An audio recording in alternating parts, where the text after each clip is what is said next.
හොන්ටොපික් තුලින් අද අපි ආවිලා තින්නේ කෙරවල පිටිය සෝබාදනවි බලාගාරයට.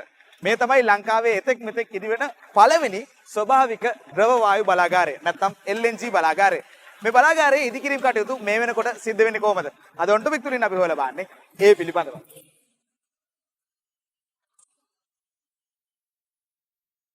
2014 වසරෙන් පස්සේ තමයි මේ විදිහට ලංකාවේ ප්‍රධාන පෙළේ බලාගාරයක් වසර 9කට පස්සේ ඉදි වෙන්නේ. ඉතින් මේ සෝබාදනවි බලාගාරය හැදෙන්නේ කොහොමද? අපි අහලා බලමු බලාගාර කළමනාකාරතුමත් ඒ වගේම ව්‍යාපෘතිය බාර කළමනාකාරතුමත් සම්බන්ධ කරගෙන මුලින්ම මේ සෝබාදනවි බලාගාරය හදන්නේ කවුද අපිට කියන්න. බලාගාරය ඉදිකිරීමේ වගකීම තියෙන්නේ LTL සමූහයට අනුබද්ධ ලක්දනවි ලිමිටඩ් කියන ආයතනයට. LTL සමූහයේ අයිතියෙන් 63ක් තියෙන ලංකා විදුලි බල මණ්ඩලයට.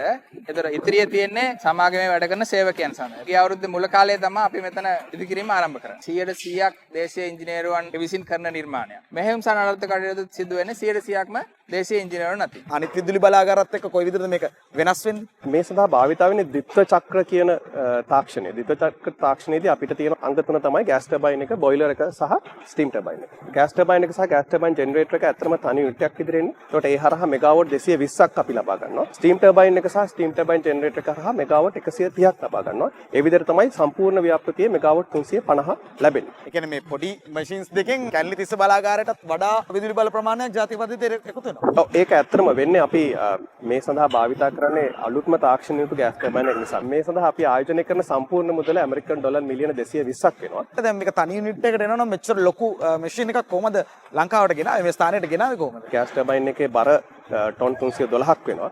ගෑස් ටර්බයින් ජෙනරේටර් එක ටොන් 318ක් වෙනවා. කොළඹ වරායේ ඉඳන් ගේනකොට ලංකාවේ මාර්ග පද්ධතියේ තියෙන පාලම් හරහා මේ වගේ බරක් ගෙනෙන්න හැකියාවක් නැහැ. ඒ නිසා අපි මේ සඳහා විශේෂ ක්‍රමවේදයක් භාවිතා කරා.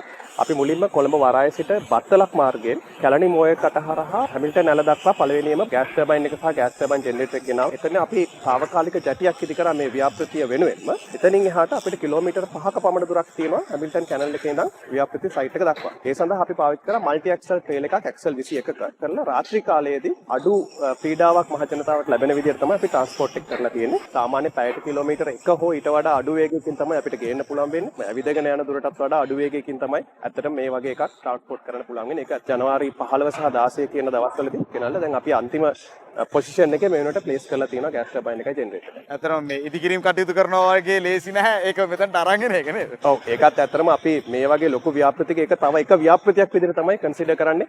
ඒ වගේ ට්‍රාන්ස්පෝර්ට් එකක් කරන එක. මෙහි ක්‍රියාකාරීත්වය කොයි ආකාරයෙන්ද සිදු වෙන්නේ විදුලි ජනනය කිරීම සඳහා? ද්විත්ව චක්‍ර විදුලි බලාගාරයක වෙන්නේ අපි ෆුවල් එක අපි ඒක අපිට LNG වෙන්න පුළුවන්. ඒ වගේම අපිට මේ ගෑස් ටර්බයින් එක ඔටෝ ඩීසල් වලින් දුවන්නත් පුළුවන්. ඒ කියන්නේ ඉන්ධන වර්ග දෙකකින් දුවන්න පුළුවන් වෙනවා. සාමාන්‍ය අවස්ථාවකදී ගෑස් ටර්බයින් එක බර්න් වෙලා දහණයෙන් එළියට යන වායුව භාවිතා නොකර එළියට යවන්න පුළුවන්. නමුත් මෙතෙන්දි සිද්ධ වෙන්නේ මේ වායුව භාවිතා කරලා අපි බොයිලර් එකක් තු යවනවා. ඒ බොයිලර් එක තු යවුවට පස්සේ අර අහක යන්න පුළුවන් වෙන එනර්ජි එක භාවිතා කරලා අපි ස්ටීම් නැත්නම් අපි වාෂ්ප ජෙනරේට් කරනවා. ඒ කියන්නේ එකම ඉන්ධනයෙන් දෙවතාවක් විදුලි නිෂ්පාදනය කිරීම තමයි. ඒ නිසා මේ වගේ එක කාර්යක්ෂමතාවය ඉතාමත් ඉහළයි. සාමාන්‍ය ඒ කාර්යක්ෂමතාවයේ වෙනත් විදුලි බලාගාරයකට සාපේක්ෂව කොහොමද කියන්නේ? මයින්න පුළුවන්ද?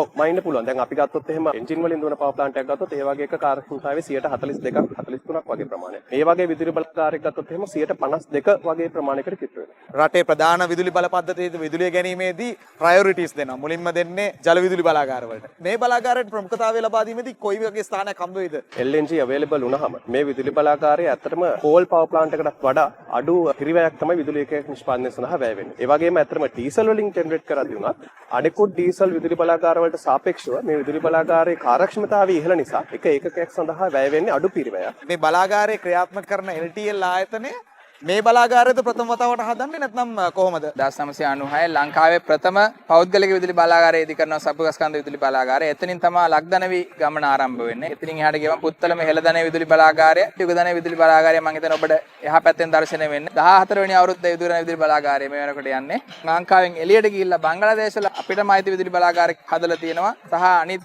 ආයතන වල විදුලි බලාගාර හදලා බාර දීලා තියෙනවා. ඒක මෙගාවට් 200කට වැඩි ප්‍රමාණයක් ලක්දනවි ආයතනයේ අයිති විදුලි බලාගාර විදිහට තමයි දැනටත් ක්‍රියාත්මක වෙන්නේ. ඒ කියන්නේ එහි ආදායම ඉන්නේ ලංකාවට. ඔව් ඒ ආදායම පැහැදිලිවම විදේශ විනිමයක් විදිහට ලංකාවට හැමදාම හම්බ වෙනවා. බංග්ලාදේශ වලට අමතරව අපි නේපාලයේත් අපි විදුලි බලාගාරයක් ඉදි කරලා මේ වෙනකොට වැඩ අවසන් කටයුතු තියෙනවා. ඊළඟට මාලදීවෙනෙත් අපි මේ වගේම විදුලි බලාගාරයක් ඉදි කරලා වැඩ අවසන් කරලා බාර දීලා තියෙනවා. දැන් මේ බලාගාරය ක්‍රියාත්මක කරන්න බලාපොරොත්තු වෙන ඩීසල් වලින්ද නැත්නම් LNG ලැබෙන තත්ත්වයක් තියෙනවද කොහොමද දැනට ඔබතුමාලට ආරංචි වෙන විදියට? ඔව් හත් අපි බලාපොරොත්තු වෙනවා ඇත්තටම LNG ඉක්මනින්ම අපිට available වෙයි කියලා. LNG available වෙලාවට අපිට ඕන වෙලාවක අපේ මැෂින් එක ස්විච් කරලා LNG වලින් දුවන්න පුළුවන්. LNG ලැබෙන තුරු අපිට සිද්ධ වෙනවා ඩීසල් වලින් බලාගාරය ක්‍රියාත්මක කරන්න. වැඩසටහන් අරබන ජනතාවට තියෙන ප්‍රශ්න තමයි අපේ විදුලි බිල වැඩි සහ විදුලියේ කප්පාදුව. මේ බලාගාරය ජාතික පද්ධතියට එකතු වුණාම කප්පාදුවකට යාමට අවශ්‍යතාවයක් නොමැති වෙයිද කොහොමද? අපි බලාපොරොත්තු වෙනවා මේ අවුරුද්ද අවසාන වෙනකොට පළවෙනි පියවර අවසන් කරන්න ඒ හරහා මෙගාවොට් 220ක් ලබා දෙන්න. ලබන අවුරුද්ද අවසාන වෙනකොට සම්පූර්ණයෙන්ම විදුලි බලාගාරය නිම කරලා මෙගාවොට් 350ක් ජාතික පද්ධතියට එකතු වෙන නිසා නිසක වශයෙන්ම මේ පද්ධතියේ තියෙන